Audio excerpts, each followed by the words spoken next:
Eui ele o misi le faaopoopo kalame le whatau o le tuipuipui aso taitasi totonu le atunuu. Ai le o tuititi ai le faaopoopo peo le numera i latou e aafia i le faamai. Le o atu le toa 5.5 le au maliliu, ma le lata le toa faafe i latou wa aafia.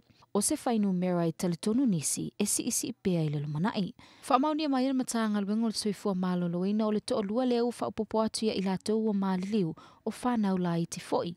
Mai tolu a fe valsela matasi i latou wa maua i aunga o le misela. Ono le whaatuputupula ia pea o lenei numera wa e ai se manatu le malo.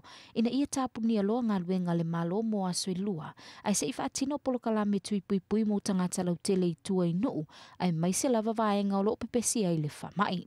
I le launga lautele ale li pa le mia tu le epolupsoli ai se le malile ngau i le aso ananafi. Na momole ai faamai senga le malo i aingo i latou o mo latou wola.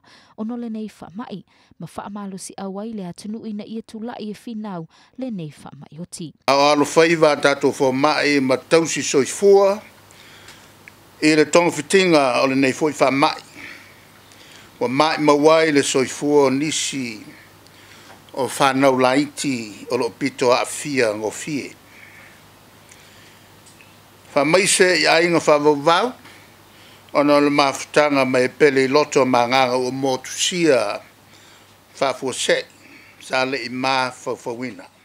Talo mai le pepesi o le misela i Samoa, o lo vaia pele anga i mai ufo mai, tau si soifua ma fesosoani mai atunu o le Pasifika, o le lalolangi atua ai mai se o Samoa nei, e tu mai lo latou tau au fesosoani le ngā tau mea lofa, ai o le latou au nanga o fufua, a wale tau tinei au lea faamai. Mei faamaunga i le aso lua o te sema, o pasene nei o le faitau au fai o i latou o faatinoina o latou tuipuipui o le misela, mo upolu masavai.